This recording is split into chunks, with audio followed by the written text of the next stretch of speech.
En este video explicaremos el diagrama de flujo para este proceso. Recordemos que el diagrama de flujo representa un bosquejo de lo que está ocurriendo y de las operaciones unitarias, y la idea es marcar ese diagrama de flujo con la información que se nos presenta. Aquí tenemos una solución de un soluto que se llama B en agua. Nos dan el flujo másico total, nos dicen que se une a una recirculación y más adelante habrá un proceso de concentración de ese soluto en un evaporador, luego un enfriamiento para permitir que los cristales de ese soluto se formen, y para finalizar un proceso de secado para purificar como tal ese soluto. Son múltiples las aplicaciones que se dan en este tipo de ejemplos. En cristalización, eh, cuando se quiere formar un cristal de un determinado soluto, cuando queremos la formación de sacarosa, de azúcar, va por un proceso de evaporación, cristalización, purificación. Esto es una operación de cristalización.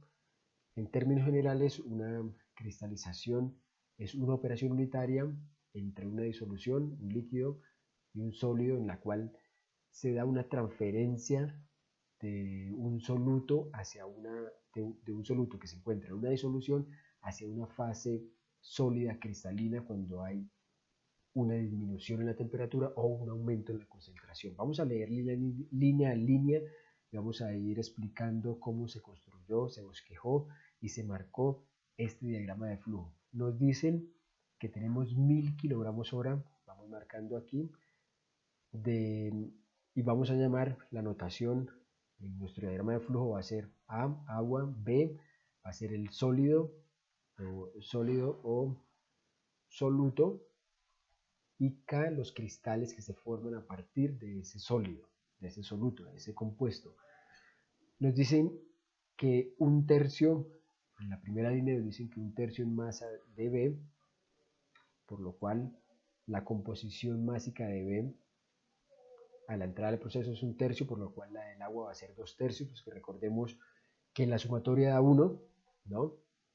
También se nos dice que esta corriente de entrada de proceso se une a una recirculación que contiene el 45.5% de ese soluto, y esa corriente combinada, la corriente combinada es la corriente que sale al mezclador. Mezclamos esas dos corrientes y se produce una corriente combinada que se alimenta a un proceso de evaporación. La idea en el proceso de evaporación es una operación unitaria también, en la cual evaporamos agua cuando tenemos una solución con un soluto. Evaporamos agua para concentrar ese soluto. La idea antes de la cristalización es tener el soluto concentrado. Eso quiere decir que al hacer nuestros balances de masa, la concentración o la composición másica de ese soluto antes del evaporador debe ser menor, para que podamos determinar que el evaporador logró concentrar un poco más ese soluto en esa solución. Luego de eso se alimenta a un cristalizador. Podemos decir que aquí el cristalizador es la operación unitaria principal, un proceso de cristalización. Como ya dijimos, es una operación de separación, de purificación entre una disolución, y se da una transferencia de masa del soluto hacia una fase sólida cristalina. Cuando enfriamos, cuando empezamos en el proceso de cristalización convencional que se hace por enfriamiento, vamos enfriando esa solución, y cuando la solubilidad de ese soluto va aumentando la solubilidad, la composición de ese soluto hasta saturación.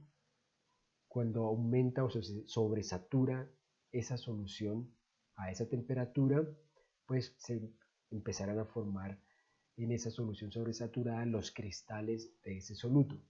Y esa es la idea de enfriar para sobresaturar y poder tener los cristales en la solución. ¿De qué va a depender la formación y el tamaño de esos cristales? Va a depender del tipo de sal, va a depender de otros parámetros como la velocidad de nucleación, etcétera. Pero aquí nos interesa, en cuanto a balance de masa, es determinar cuáles sustancias van involucradas por cada una de las corrientes. Se nos pide en el ejemplo que el cristalizador y el filtro vayan en una sola unidad. Cuando tenemos los cristales nadando en la solución, el filtro lo que hace es retener esos cristales. Entonces lo que queda en el filtro se llama torta de filtración.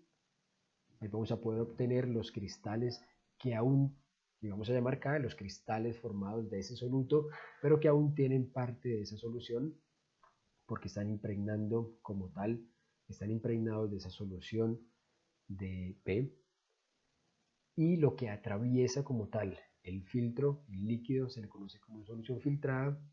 Como aún esa solución tiene una composición importante de soluto o de sólido, que es a partir del cual formamos esos cristales, lo que hacemos, y en aras de aprovechar todo en un proceso, recirculamos, por eso recirculamos y mezclamos con la alimentación fresca de solución. Entonces aquí en la corriente 4, en la torta de filtración, vamos a tener los cristales con la solución. Luego de eso, hacemos un proceso de secado en el cual secamos, aquí va a salir agüita, para purificar y obtener nuestro compuesto totalmente seco, tal como nos dice, removemos la humedad y obtenemos ese compuesto totalmente seco. Después de que tenemos este diagrama de flujo claro, planteado con las sustancias, lo ideal es realizar nuestro análisis de grados de libertad y determinar cuál es la estrategia de solución para especificar en flujos y composiciones estas 8 corrientes.